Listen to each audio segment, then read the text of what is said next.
जमीन हिल गई।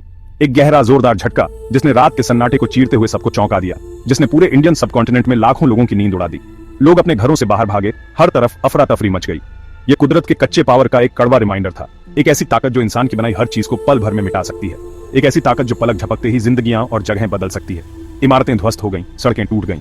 7 जनवरी 2025 को एक ताकतवर भूकंप जिसने सबको हिलाकर रख दिया। रिक्टर स्केल पर 7.1 मापते हुए इस भूकंप ने अपनी ताकत का एहसास कराया। हिमालयाज के बीचों बीच से गुजरा और अपने पीछे तबाही का निशान छोड़ गया। गांव और कस्बे बर्बाद हो गए, सड़कें टूट गईं। ये कोई आम न्यूज बुलेटिन नहीं था, ये एक आपदा की कहानी थी।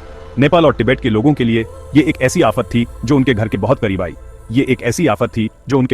करीब आई। घर मलबे में बदल गए और लोग बेघर हो गए। जानी पहचानी जगहें बर्बाद हो गईं और लोगों की जिंदगियां हमेशा के लिए बदल गईं। जानी पहचानी जगहें बर्बाद हो गईं और आफ्टरशॉक्स का डर हर वक्त बना रहा, जो उनके ट्रॉमा को और बढ़ा रहा था। इस भूकंप ने न सिर्फ इमारतों को बल्कि लोगों के दिलों को भी हिलाकर रख दिया। भूकंप का एपिसेंटर नेपाल तिब्बत बॉर्डर के एक रिमोट पहाड़ी इलाके में था, जो अपनी प्राकृतिक सुंदरता के लिए जाना जाता है। एक ऐसा इलाका जहां आबादी कम है लेकिन साइज्मिक एक्टिविटी ज्यादा होती है। यहाँ के लोग अक्सर छोटे मोटे झटकों के आदी होते हैं, लेकिन इस बार कुछ अलग था। धरती की टेक्टोनिक प्लेट्स अपने लगातार चलने वाले डांस में भयंकर ऊर्जा के साथ टकराईं, जिससे एक विशाल भूकंप उत्पन्न हुआ, जिससे हजारों एटॉमिक बॉम्ब्स के बराबर ताकत निकली। इस ऊर्जा ने धरती को हिलाकर रख दिया और चारों ओर तबाही मचा दी। पहला झटका लोकल टाइम के हिसाब से 2:14 पर आया, जब लोग अपने दैनिक कार्यों में व्यस्त थे। उसके बाद कई आफ्टरशॉक्स आए जो लगातार डर और चिंता का माहौल बनाए रखे, हर एक पहले से ही तबाह हुए इलाके पर एक और हैमर ब्लो की तरह। इन झटकों ने बचाव कार्यों को और भी मुश्किल बना दिया। ये झटके सैकड़ों मील दूर तक महसूस किए गए, जिससे दूर दराज के इलाकों में भी दहशत फैल गई। इंडिया, बांग्लादेश और भूटान में शॉकवेव्स भेजते हुए इन देशों में भी भूकंप के प्रभाव से लोग सहम गए और इमारतें हिलने लगीं। नेपाल और तिब्बत दोनों हिमालयाज की छाया में बसे हुए भूकंप के कहर का सबसे ज्यादा शिकार हुए। ऊबड़ खाबड़ जमीन, जो अच्छे समय में भी अक्सर खतरनाक होती है, ने इस डिजास्टर को और बढ़ा दिया। भूकंप से शुरू हुए लैंडस्लाइड्स ने पूरे गांवों को निगल लिया, पहले से ही अलग थलग कम्युनिटीज तक पहुंच को काट दिया। कम्युनिकेशन लाइंस टूट गईं, जिससे रेस्क्यू एफर्ट्स में और केओस बढ़ गया।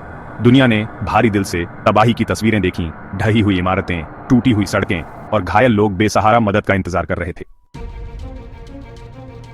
सेक्शन 4, दूर दूर तक झटके। हालांकि एपिसेंटर हिमालयाज में था, लेकिन भूकंप का असर उससे कहीं आगे तक महसूस किया गया।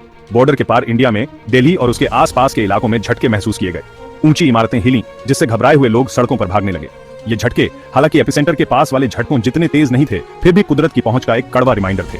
दिल्ली और उत्तर इंडिया में कई लोगों के लिए ये रीजन के इंटरकनेक्टेडनेस और साइज्मिक एक्टिविटी के हमेशा मौजूद खतरे के लिए एक रूड अवेकनिंग था। सेक्शन 5, भूकंपों से बना एक क्षेत्र। यह क्षेत्र, जो अपनी ऊंचाई और सुंदरता के लिए जाना जाता है, वास्तव में धरती की गहराई में हो रहे विशाल परिवर्तनों का परिणाम है। हिमालयाज धरती की टेक्टोनिक फोर्सेस का एक सबूत, जो लाखों सालों से चल रही प्रक्रियाओं का परिणाम है। ये प्रक्रियाएं आज भी जारी हैं और समय समय पर हमें अपनी उपस्थिति का एहसास कराती हैं। भूकंपों के लिए कोई नई बात नहीं है। इस क्षेत्र ने कई बड़े भूकंपों का सामना किया है, जिनमें से कुछ ने यहाँ की संरचना को पूरी तरह से बदल दिया है।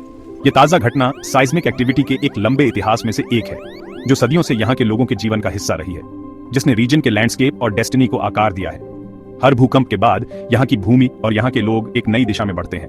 इंडियन सबकॉन्टिनेंट लाखों सालों से उत्तर की ओर बढ़ रहा है और यह प्रक्रिया आज भी जारी है। यह धीमी लेकिन निरंतर गति हिमालय के निर्माण और विकास का कारण है।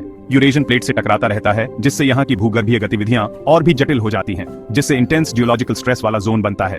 यह स्ट्रेस समय समय पर भूकंपों के रूप में प्रकट होता है, जो यहाँ के जीवन को प्रभावित करता है। 2015 का गोरखा अर्थक्वेक कुदरत की ताकत का एक ग्रिम रिमाइंडर, जिसने यहाँ की वल्नरेबिलिटी को उजागर किया, पहले ही रीजन की वल्नरेबिलिटी को दिखा चुका था। इस भूकंप ने यहाँ के लोगों की रेजिलियंस और उनकी पुनर्निर्माण की क्षमता को भी परखा। फिर भी ये साइकिल चलता रहता है और हर बार लोग और भी मजबूत होकर उभरते हैं। ये एक निरंतर संघर्ष है जो यहाँ के लोगों की जीवटता को दर्शाता है, उन ताकतों का एक कड़वा रिमाइंडर जो हमारे प्लेनेट को आकार देती हैं और हमें यह सिखाती हैं कि हम प्रकृति के सामने कितने छोटे हैं, अक्सर विनाशकारी परिणामों के साथ। लेकिन हर विनाश के बाद एक नई शुरुआत होती है और यही इस क्षेत्र की सच्ची कहानी है। सेक्शन 6, धरती हिलने पर सुरक्षित रहना। जैसे जैसे धूल बैठती है और रेस्क्यू एफर्ट्स जारी होते हैं, भूकंप प्रिपेयर्डनेस की इंपॉर्टेंस का एक कड़वा रिमाइंडर देता है। एजुकेशन, अवेयरनेस और सेफ्टी का कल्चर भूकंप प्रवण इलाकों में रहने के रिस्क्स को कम करने के लिए सबसे जरूरी है। साइज्मिक एक्टिविटी को झेलने के लिए बनाए गए building codes, early warning systems और कम्युनिटी लेवल प्रिपेयर्डनेस ड्रिल्स जान बचा सकते हैं।